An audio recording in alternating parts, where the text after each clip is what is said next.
It's disturbing to hear situations like this where individuals are targeting people on the internet to meet them and to possibly do untold things to them as well. A Metro Detroit teen allegedly sought out on social media and lured to a man's home.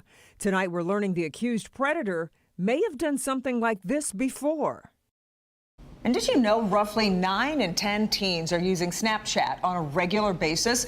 That's according to the Pew Research Center, putting millions of children at risk of being targeted by a predator. Yeah, in fact, many police organizations in the U.S. and Europe say the messaging app is the most widely used platform for online grooming. And in recent months, the National Police Chiefs Council in the UK released data showing there were more than 7,000 instances of sexual communication with a child recorded over a 3-month span in 2024. And here in Metro Detroit, this man, a Northville Township man, is now facing charges accused of doing just that.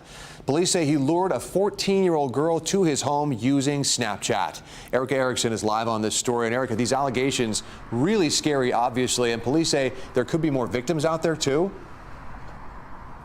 That's right. And if it's not disturbing enough, finding a 14-year-old girl walking along 7 Mile with a horrific story to tell, it's even more disturbing, police say, to discover that suspect has been out on bond for similar crimes.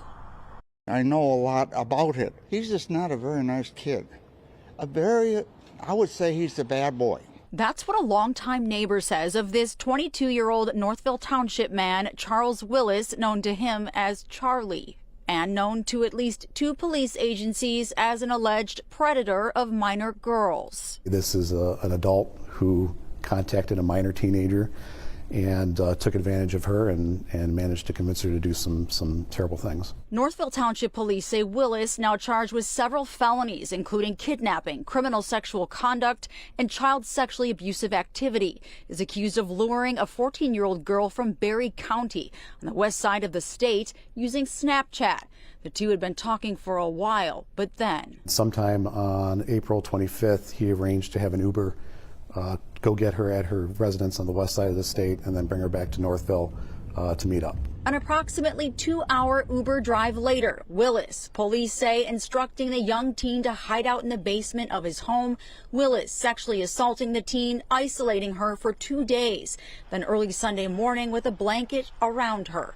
The girl found walking near 7 Mile and Sheldon. Not really knowing anybody in the area, not having any support, not being able to reach out and call for help or have the ability to reach out to someone and say, hey, I need some help right now. It's certainly, again, I imagine, very terrifying. What's even more terrifying to police here is Willis has another case very similar pending out of Roseville, charged just 5 months ago with felony sexual assault involving a minor there. According to Roseville police, Willis allegedly met a girl between the ages of 13 and 16 and again maintained a relationship through Snapchat. But police say a visiting judge giving Willis a $5,000 personal bond back in January.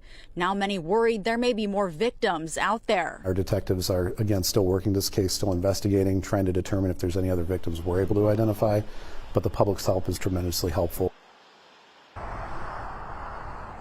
Right now, Willis is being held on a $1 million bond, but despite that, we're told there is an emergency bond hearing on Monday for those alleged crimes out of Roseville. Again, if you have any information or you think you may have been a victim or you may know a victim, an alleged victim of Willis, please call police. Reporting live in Northville, Erica Erickson, back to you. Such disturbing allegations. Erica, thanks for covering this story tonight.